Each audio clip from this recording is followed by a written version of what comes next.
என்னுடைய பயணமே வேறு. அதனால் நம்ம நினைக்கிறது போல் வாழ்க்கை இருக்காது. பொதுவாக சாமானிய மனிதர்களுக்கே வாழ்க்கை இருக்காதுங்கும்போது சினிமா இன்னும் கூடுதல். நம்ம நினைக்கிறது எதுவுமே இங்கே நடக்காது. நம்ம பல கற்பனைகளில் வந்திருப்போம். திரைத்துறைக்கு வரும் பொழுது நான் நினைப்பேன், ஏன் படத்தை இப்படிலாம் எடுக்கிறாங்க, அப்படி ஸ்பாட்டுக்கு போனோம்னா அப்படி சிரிச்சுக்கிட்டே ஜாலியாக ஹீரோக்கிட்ட இது பேசிட்டு ஹீரோயின்கிட்ட இது பேசிட்டு இந்த மாதிரிலாம் எடுக்கலாமே நினச்சி வந்தவன் தான் நான்.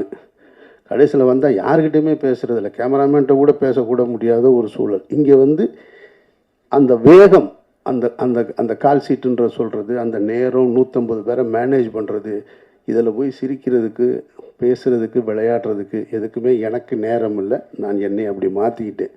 அதனால் வாழ்க்கை உங்களை மாற்றிடும். நிச்சயமாக இந்த பயணம் உங்களுக்கு ஒரு புது அனுபவத்தை கொடுக்கும்னு நான் நம்புகிறேன். நான் சாம் என்கிட்டே ஒர்க் பண்ணியிருக்கான், கனிக்கிட்டே ஒர்க் பண்ணியிருக்கான்.